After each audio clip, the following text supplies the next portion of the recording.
দর্শক, ভারত সবসময়ই দুর্গাপূজার সময় বাংলাদেশ থেকে ইলিশ উপহার পেয়েছে। এবার পাওয়ার তেমন নিশ্চয়তা নেই। নিশ্চয়তা না থাকায় এবার বাংলাদেশের কাছে ইলিশ পাঠানোর আবদার করে, অনুরোধ করে চিঠি দিয়েছে। কয়েক বছর ধরে দুর্গাপূজায় ভারতে বাংলাদেশের ইলিশ পাঠানোর ধারাবাহিকতা নিয়ে এবারও কিন্তু পাওয়ার আশা করছিল। কিন্তু এবার 5ই আগস্ট শেখ হাসিনা সরকার চলে যাওয়ায় এমনকি একজন উপদেষ্টা ঘোষণা দিয়েছে যে আগে বাংলাদেশের চাহিদা পূরণ হবে, পরে রপ্তানি। সেখান থেকেই কিন্তু একটা অনিশ্চয়তা দেখা দিয়েছে ভারতে। ইতিমধ্যে বাংলাদেশের পক্ষ থেকে এবার ইলিশ না দেওয়ার ইঙ্গিতটা পাকাপোক্ত করেছে, তারা কিন্তু বুঝেছে। এমন অবস্থায় ভারতের পক্ষ থেকে পূজা উপলক্ষে ইলিশ চেয়ে বাংলাদেশের কাছে চিঠি পাঠিয়েছে। এই চিঠি পাঠিয়ে তারা কিন্তু ইলিশ চেয়েছে এবং ভারতীয় সংবাদ মাধ্যমে এই চিঠি নিয়ে যেটা জানা গেছে যে প্রতি বছর সেপ্টেম্বরের প্রথম সপ্তাহ থেকেই বাংলাদেশ থেকে ইলিশ যায় ভারতে। তবে এবার ইলিশ যাবে কিনা তা নিয়ে প্রশ্ন উঠেছে, কারণ বাংলাদেশের রাজনৈতিক পরিস্থিতি পরিবর্তন ঘটেছে। প্রতিবার শেখ হাসিনা সরকার ভারতে ইলিশ পাঠানোর ব্যবস্থা কিন্তু করেন, ইলিশ পাঠান।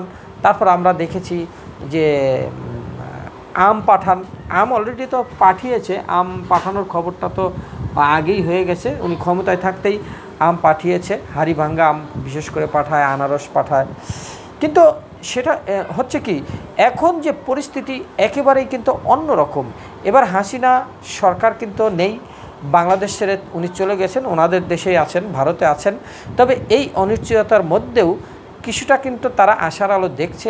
তারা বলছে যে আমাদের ফিশ ইম্পোর্টার অ্যাসোসিয়েশন ইলিশ রপ্তানির জন্য বাংলাদেশে আবেদন জানিয়েছে এবং ইলিশ সরবরাহের জন্য অনুরোধ জানিয়েছে।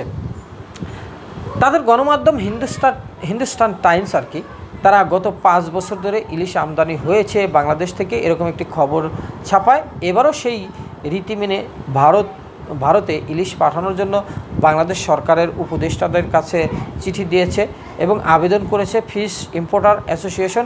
এদিকে পশ্চিমবঙ্গের পাশাপাশি ত্রিপুরা, আসামেও কিন্তু বাংলাদেশের ইলিশ চলে যায়। বছর জুড়ে পশ্চিমবঙ্গের মানুষ বাংলাদেশের ইলিশের জন্য কিন্তু অপেক্ষায় থাকেন যে এই সময়টা আমরা ইলিশ পাবো। গত বছর 1300 মেট্রিক টন ইলিশ গিয়েছিল বাংলাদেশ থেকে। তবে এবার কতটা ইলিশ ভারতে যাবে, আদৌ যাবে কিনা, এটা নিয়ে এখনও কিন্তু নিশ্চয়তা হয়নি।